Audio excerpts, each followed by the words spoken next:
Hi, I'm Emily Dreyfus. And I'm Corrine Levy, and you're watching Rumor Has It, where we round up the latest tech rumors. This week we're going to talk about iPhone 5, Samsung Retina display, and maybe a new Sony tablet. If you're watching on CNET, you can vote on all the rumors too. Our first rumor is about the successor to the Sony Tablet S, which will supposedly be branded with the Xperia name, which is Sony's line of smartphones. The site MobiFlip posted leaked internal documents showing that it'll be thinner, will have better cameras, 10+ hours of battery life, Android ice cream sandwich, and the aluminum case will be splash-proof so that Molly Wood could torture it by the pool.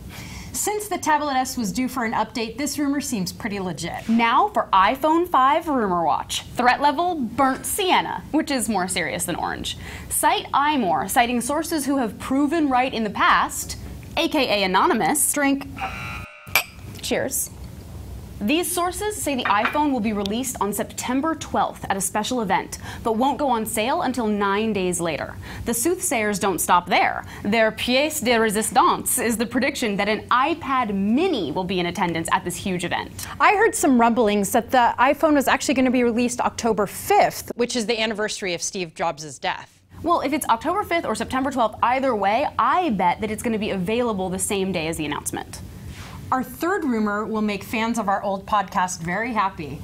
Court filings in the Samsung versus Apple patent battle show that Samsung appears to be working on an extra-large 11.8-inch tablet, codenamed P10, with a Retina-like display. In fact, the Samsung screen would have a higher resolution than the iPads. You know what this means?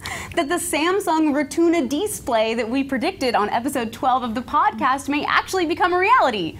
Roll the tape. Samsung's next tablet will sport a true HD display and could come out before the iPad 3. They're going to call it the Retina display and hope that nobody sues them for copyright infringement. Our weirdest rumor comes from the most respected of sources, the New York Times. The Bits blog says Apple has been in serious talks to buy a stake in Twitter. Why in the world would they do that? I think it's because they're facing increasing competition from social media networks for everyone's time and money.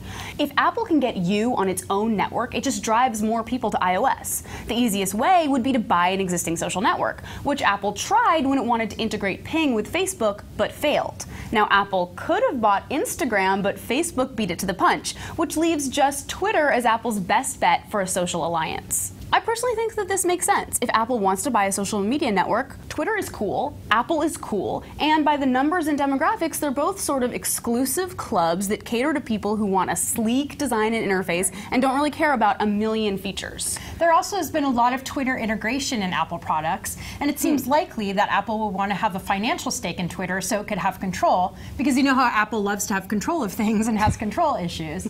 So, and in that case, I'd prefer this to an Apple-made social network because I can barely keep up with the social networks that exist now, and I'm talking to you, Google+. What do you guys think? Is Apple looking to buy a stake in Twitter? Don't forget to vote. We're going to go ask the people on the streets of San Francisco what they think.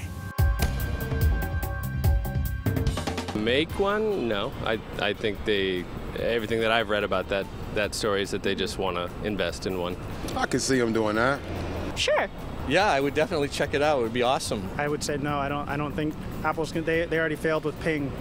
My guess is that they'll be trying to sell their products through it somehow. I think the whole deal is just going to be to try to integrate you as closely with a family of products as possible. What do you think it might look like if Apple did that? Something like Facebook.